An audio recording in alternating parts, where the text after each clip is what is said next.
It's 5 o'clock on Friday afternoon, and today we'll be doing something a little different. We're making Philadelphia cheesesteaks on flatbread on the flat top. That's right, it's Flat Top Friday on the Home Tip Show.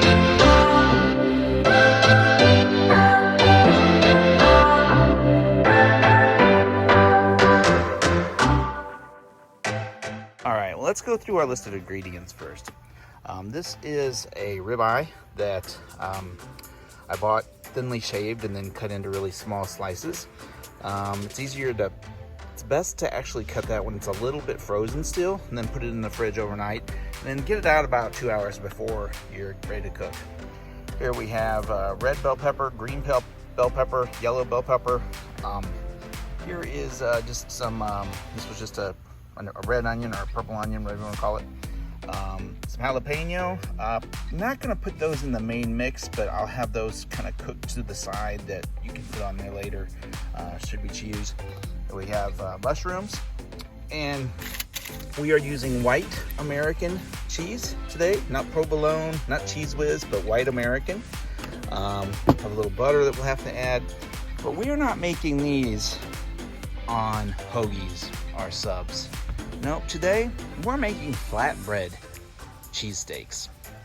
Never done this before, so this will be the experimental part. We have Joseph's Lavish flatbread, which is a low-fat, high-fiber flatbread, multi-grain, and then we have a light Italian herb flatbread. It's 90 calories per piece, and then we have just regular old sandwich thins right here, which are kind of like flatbread, but made to hold a burger or something a little bit more hefty. So, of course, we're cooking today on our Camp Chef flat top grill. I'm gonna keep the gas on low. I'm gonna do the vegetables first, and then add the meat in toward the end, and then melt the cheese on top of the meat. And then they'll go from right there right to the flatbreads. So, down here, fly. So that's the plan. Let's see how this goes. Okay. Well, we've had the grill warming up on low for about 20 minutes. Give it a quick look here. It's reading about 440. It's a little hotter than what I would want it to be right now. I noticed the low on this is not real low. It's pretty high, so I may have to do some additional tweaks. But if I come out here to the edge, we're about 411. Right above the burners, about 450, 440. And then out here toward the edge, we drop way down. So I think I'll probably end up putting my veggies and things in toward the corners after they cook. So first thing we're going to do is take us a little butter and get a couple teaspoons of that off there. Put it on there and get it kind of melting down a little bit. Gives it a little bit of extra flavor.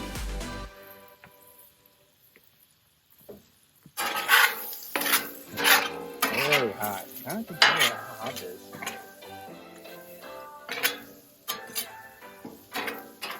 In addition to some butter, we'll add a couple squirts of avocado oil.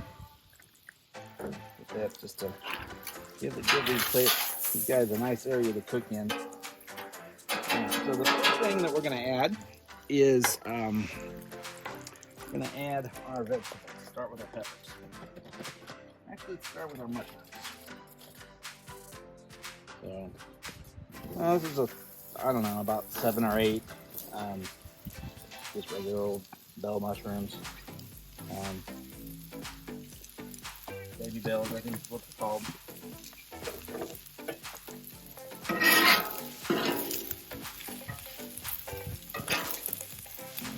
It's kind of moist.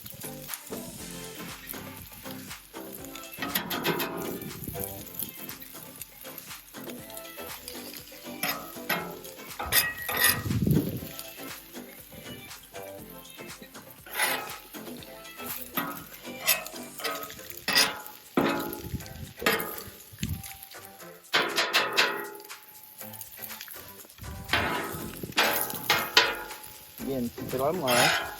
Just turn it a couple times, and we'll go ahead and put our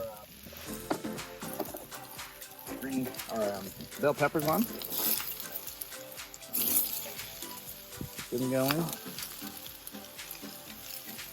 And put our onion on.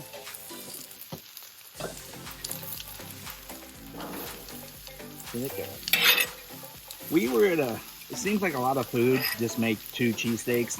I'm probably going to try to make 3 or 4. We had a lot of food that was kind of at that stage in the refrigerator where, you know, if we didn't use it, we're going to lose it. So that's kind of what's part of the problem that we had here. So you might see, you in reality should not use as much food as this.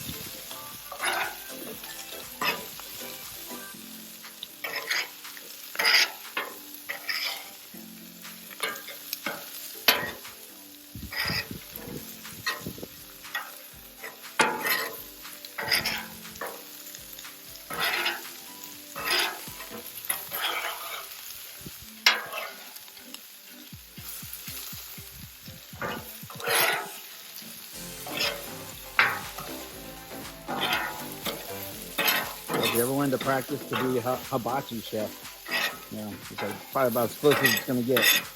Right here.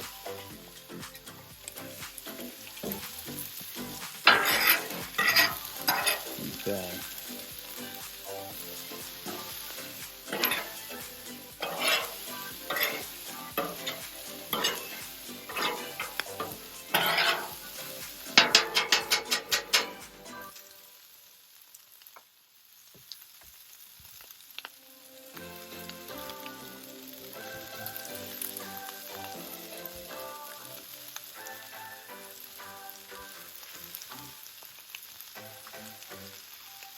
Okay, so you're gonna go 2 to 3 minutes.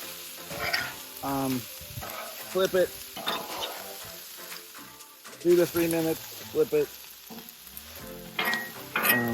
Just until they're tender. You don't want to cook all the flavor out of them, but you want them soft enough that they'll conform to the sandwich. If that makes sense. So I would say the total time on the cooking of the vegetables of, we'll see where it ends up, but I'm going to say it's going to be 6 to 7 minutes. 5:15 right now.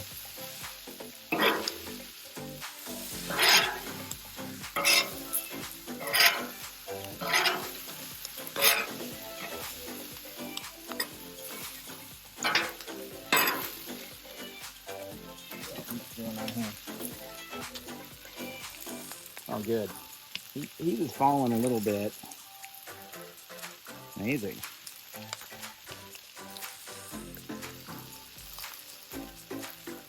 Okay. Yeah, he's falling all the way around it. Still looking at 360, 370 in the middle. But, you know, I think put your flat top as low as you can get it while you're cooking the veggies.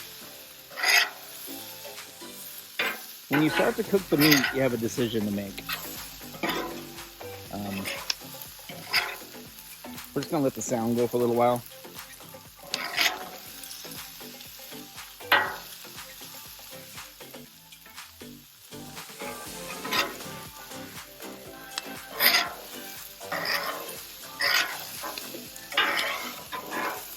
So now I'm starting to think about, okay, my veggies are getting close to being done. I should probably go ahead and put a little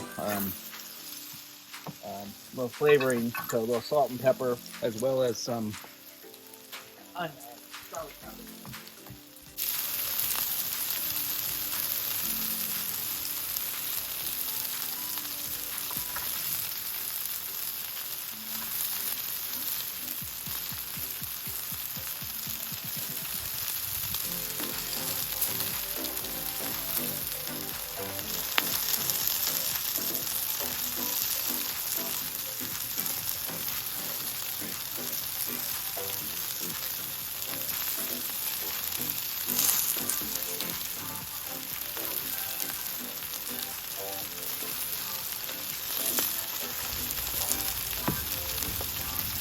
Yeah, a little garlic, salt,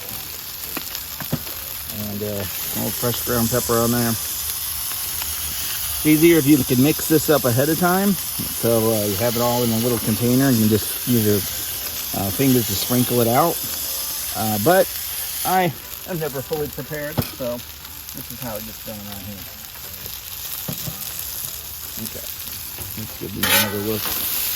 Oh yeah.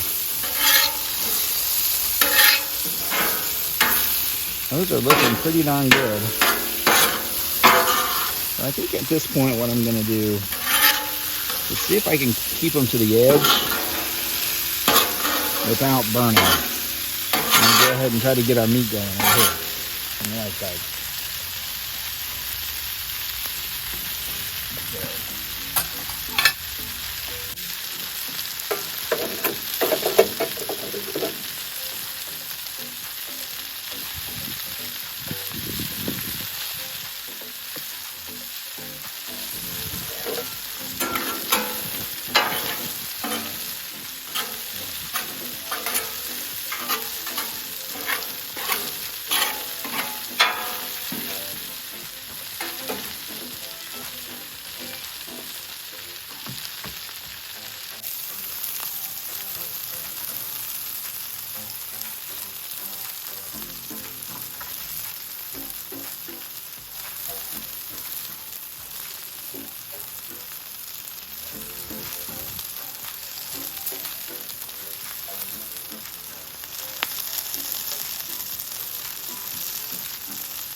I do have a tendency to overcook things on my grill because I'm not used to it yet. I will never cook steak on it again. I bought a brand new Weber Deluxe for that going forward. But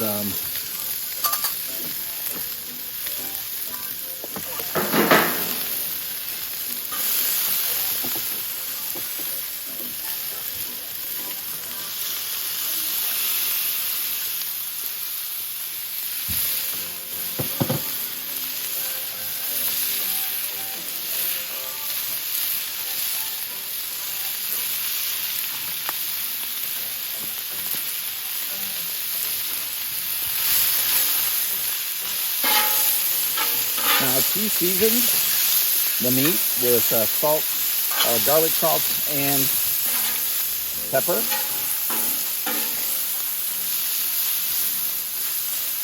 And so we'll just let that cook out. Still got everything on low. I did not turn it up. I thought I was going to turn it up to medium, but things are cooking so fast today at such high temperatures that I'm just going to leave it right where it is. And then I'm going to divide this into, I don't know what's going to end up being, 3 piles.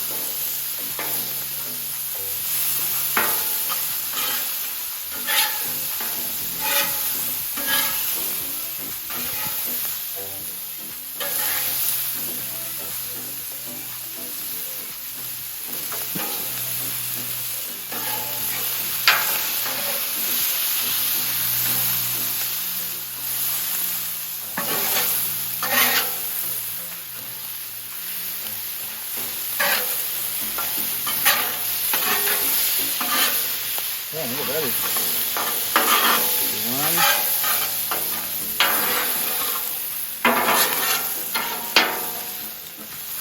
Probably go 4. Today we're doing 4.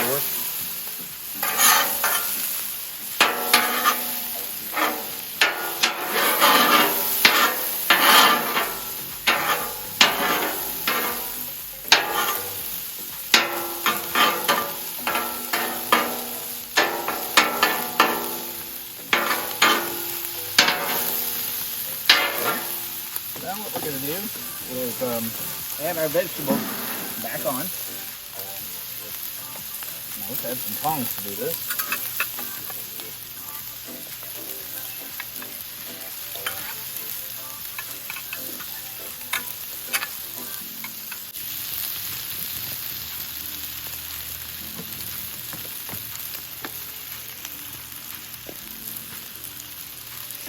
Okay.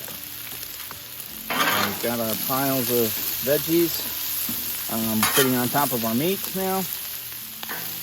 Trying to get equal distribution across all four of them if I can. I think I'm a little heavy on veggies here. A little heavy here still.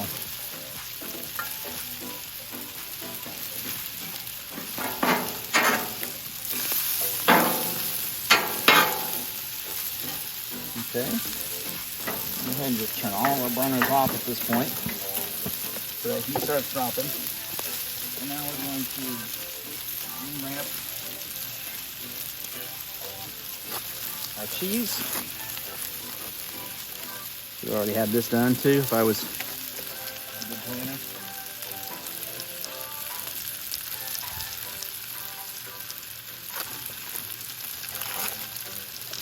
I really kind of almost feel that if you're going to cook on a flat top, it really needs, you need two people involved in the process. Somebody to run back and forth and get stuff and deal with the stuff that you can't do because you can't really walk away from a flat top when you're cooking on them because the food will just so easily burn on you. So I'm being very careful about, you know, how much and when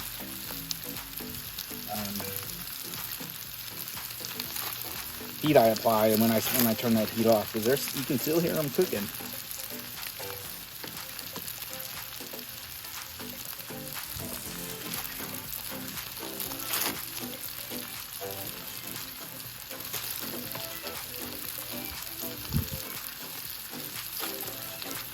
Something else I would recommend is to keep a trash can by your flat top grill.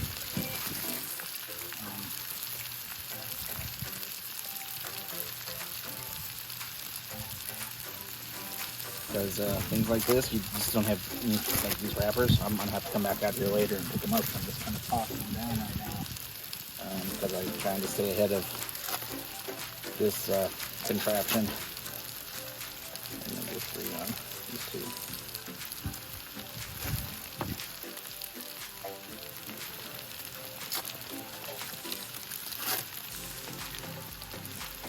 Okay. Now, the next step is you have to decide between the flatbread. I think I'm going to try the Italian herb. You can see somebody's already been sampling the Italian herb.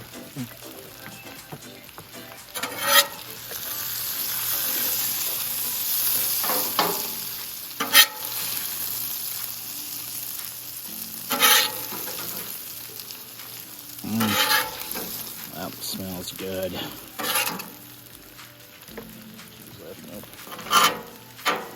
So what I don't know is if I'm going to be able to actually fold these over or not. It might be that we don't. We just have to end up using them like plates. I think that's where it's going to end up.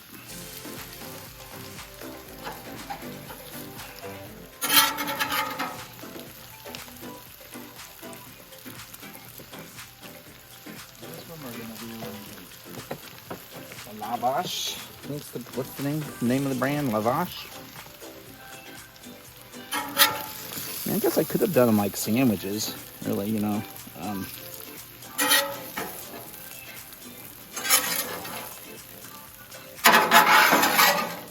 my God, my mouth's watering. My mouth is watering thinking about this thing. Now see, that actually kind of worked. Good to know. All right. And we're going to do one on the sandwich thins. See how it turns out. Now, I did not pre-butter these or anything. This is an interesting one.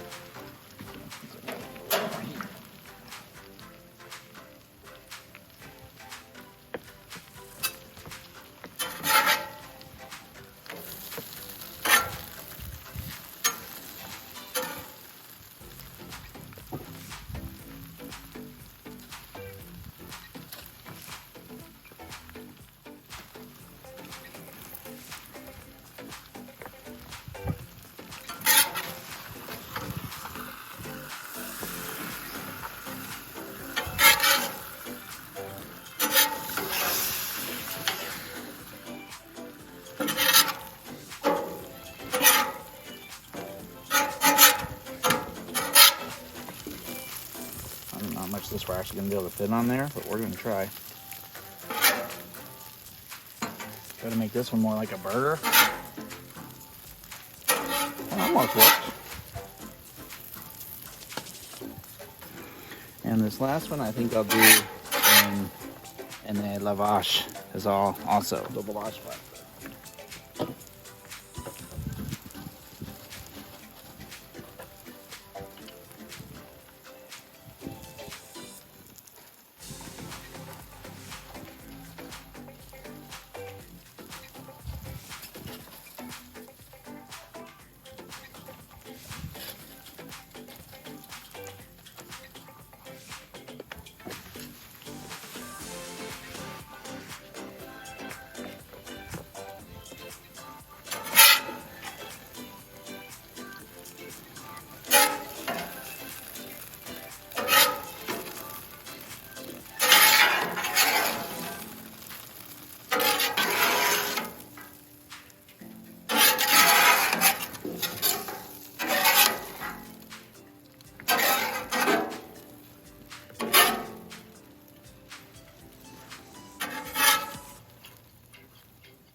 Here's what our final products are looking like. The Italian herb flatbread, the lavash, which just folded over once, and this is the sandwich thin. So we stopped filming right there. We're not big on actually filming ourselves eating. So what did we learn from this? Well, first of all, I would say that I would not use flatbread again to try to make cheesesteaks on. They just don't have the ability to absorb enough of the oils and the butters and the cheese to not become a sticky ball of dough. The sandwich thins, however, actually worked and was very tasty because they're thick enough, they have enough structure and substance and flavor to absorb the oils and the cheese oils and be able to hold together so you can eat them like a sandwich. But in all honesty, if I had to do them again, I would probably have just stopped without putting them on anything. Cooked the vegetables, taken them off the heat, cooked the meat, put the vegetables back on top of the meat, and then probably done a little bit more, like maybe 3 or 4 of the sliced American cheese on the top as the topping. And then let that melt, and then just taking them off, put them right onto a plate, and ate them like that. It's a great low-carb, keto-ish type way of enjoying a Philly cheesesteak. So, thank you for watching today. If you like this, and you want to see more videos like this, please subscribe to my channel, like this video, hit the bell for notifications. Thank you very much. Talk to you next time.